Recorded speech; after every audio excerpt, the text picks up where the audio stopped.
எனக்கு ஒரு கனவு இருக்கு அண்ணனுக்கு, பசிங்கிற சொல்லு இல்லாம ஒழிக்கணும்னு நினைக்கிறேன். அதுக்கு என்ன வழி, நானே விவசாயத்தை செய்யறதுன்னு நினைக்கிறேன். என் பிள்ளைகளுக்கு வந்து அரசு பணியா இருக்கணும். அரை காசுனால அரசாங்க பணி, காசுனால கவர்மெண்ட் காசா இருக்கணும்னு நினைக்கிறேன். கவர்மெண்ட்டுக்கே காசை நம்ம தான் கொடுக்குறோம். அதனால ஆடு மாடு வளர்த்தல், நெசவு செய்தல், பட்டுப்பூச்சி வளர்த்தல், மீன் வளர்த்தல், நாட்டுக்கோழி வளர்த்தல், வேளாண்மை செய்தல் அரசு பணி. அவனவன் வாழ்விடத்திலே வேலை, அரசு வேலை.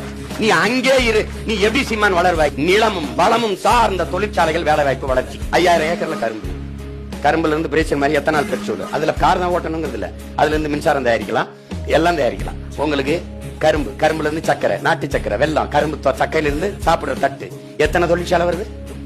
2000-3000 ஏக்கர்ல மாட்டு பண்ணை, மாட்டுல இருந்து பால்ல இருந்து தயிர், நெய், மோர், வெண்ணெய், பாலாடை கட்டி, குட்டி குட்டி குட்டி தொழிற்சாலைகள். இங்க என்ன ஆயிருது? படித்தவன் படிக்காதவன் அனைவருக்கும் அரசு வேலை.